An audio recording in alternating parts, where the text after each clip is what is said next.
Bonjour à tous, dans cette vidéo on poursuit la partie NSI première sur Ripple et je crois que c'est le dernier exercice sur les 7, c'est un exercice un peu particulier. Donc on a deux personnes qui jouent à un jeu, le déroulé du jeu c'est ça. La première personne indique un nombre de valeurs possibles, donc la 10, donc les solutions du jeu sont parmi les entiers de 1 à 10. Et l'autre personne doit deviner l'entier. Donc contrairement à ce qu'on fait d'habitude où on fait des propositions de valeurs, là elle propose soit un paquet de nombres, elle propose un paquet de nombres parmi ceux-là, on lui répond oui si le nombre cherché est dedans, et non si le nombre cherché n'est pas dedans. Au bout d'un certain temps, la personne répond help et c'est la fin du jeu. Voilà, donc on va corriger ça ensemble. Donc on commence par récupérer l'entier.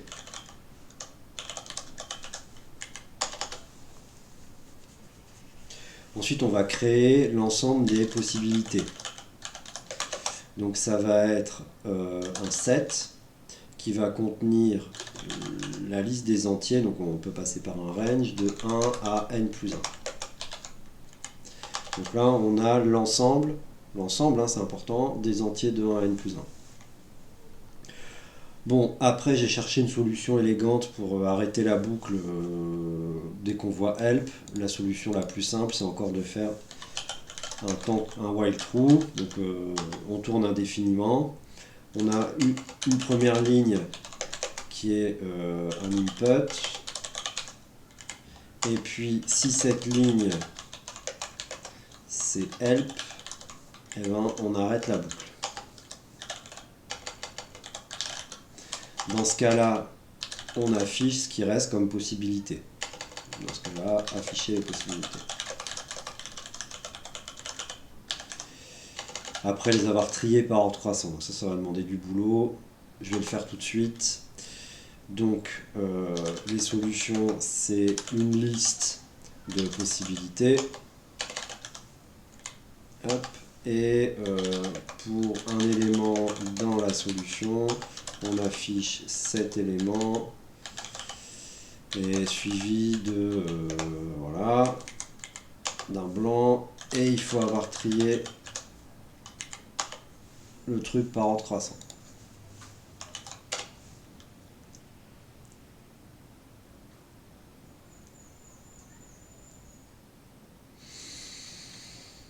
Donc là on a un break dans ce cas-là. Donc là on a traité le cas où elle répond help tout de suite si on veut, ou en tout cas ce qui se passe quand elle répond help. Bon, si c'est pas arrêté, ça veut dire qu'on a reçu des nombres à cette ligne 1. Voilà, c'est la ligne 1, la ligne 2, la ligne 1, la ligne 2, la ligne 1, et on s'arrête. Donc si on a reçu des nombres, on va en faire une proposition. Proposition, ça va être un set qui va contenir la saisie qu'on aura découpée. Split. Voilà. Mais l'inconvénient, c'est que nous, dans nos possibilités, on va vouloir comparer ensuite, hein. Nous, dans nos possibilités, on a des entiers. Et là, c'est des chaînes de caractères. Donc il faut faire un map de la fonction vers les entiers. Enfin, on peut faire un map de la fonction vers les entiers. Et ensuite seulement convertir en ensemble. Bon. Maintenant, on examine la ligne 2. Si la ligne 2, c'est yes, ça veut dire que la solution, elle est dans l'intersection entre les possibilités qu'on avait jusque-là et la proposition qu'on vient de recevoir.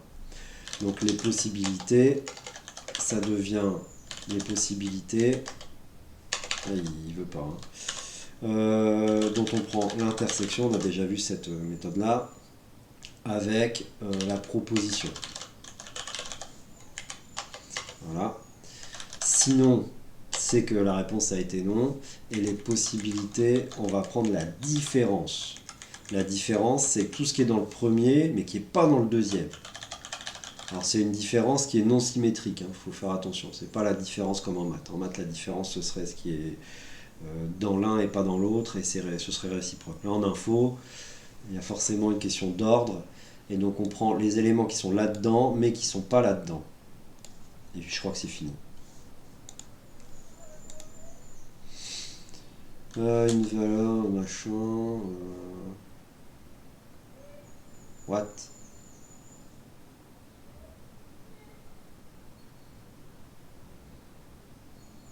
Ah, j'ai pas de ligne 2, c'est ça?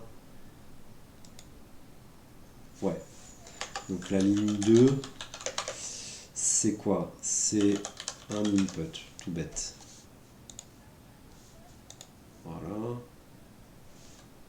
Valide truc. For Basten, yes. Incompris. Qu'est-ce qu'il dit? Ligne 9.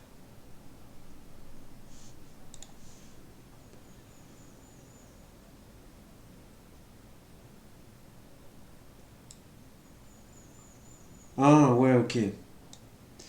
Ici, ce qu'on veut split, c'est ligne 1. Voilà. Désolé. Donc reprenons hein, ce qui se passe dans la boucle ici. On a déjà récupéré l'entier, donc on a passé ça. On récupère maintenant une saisie, on la met dans la variable ligne 1. Si c'est help, on quitte. Sinon, on découpe ligne 1 et pas la nouvelle saisie, parce que la nouvelle saisie, ça passait directement à ça, et c'est pour ça qu'on avait une erreur. On la découpe, on transforme tous les éléments en entier avec la même astuce qu'on a vu 50 fois en appliquant la fonction map. On en fait un ensemble. On met ça dans proposition. Ensuite, dans ligne 2, on met la nouvelle saisie, la suivante. Si la nouvelle saisie c'est yes, alors on garde que l'intersection. Si la nouvelle saisie c'est autre chose, donc ce serait no, on garde la différence. Ce qui est dans ça, mais pas dans ça. Ce qui est dans ça, mais pas dans ça. Et à chaque fois, on écrase l'ancienne variable en question.